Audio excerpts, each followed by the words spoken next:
সাংস্কৃতিক আৰু পৰিক্ৰমা বিভাগৰ উদ্যোগত গ্ৰীষ্মকালীন যি কৰ্মশালা সাংস্কৃতিক জগতখনক আগুৱাই লৈ যোৱাৰ কাৰণে অসমৰ বিভিন্ন সমষ্টিত এই কৰ্মশালা আৰম্ভ কৰিছিলে আৰু যোৱা 1 জুলাইৰ পৰা আৰু আজি 15 জুলাইলৈকে যি কৰ্মশালা আছিলে আমি এই কৰ্মশালা আমাৰ বিজনীৰ NGO প্ৰেৰণা NGOৰ উদ্যোগত এই কৰ্মশালা চলিছিলে ইমান দিনে।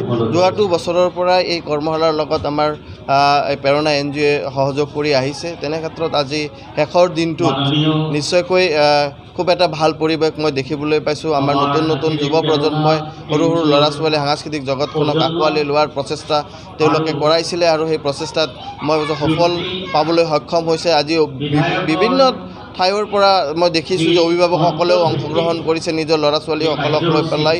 নিশ্চয়কৈ এটা আমাৰ বিজনী অঞ্চলৰ কাৰণে অসমৰ কাৰণে এটা ভাল দিশ আৰু এই NGO আজি দেখিছোঁ 10টা বছৰ সম্পূৰ্ণ কৰিছে তেওঁলোকৰ কৰ্মদক্ষতাৰ জৰিয়তে।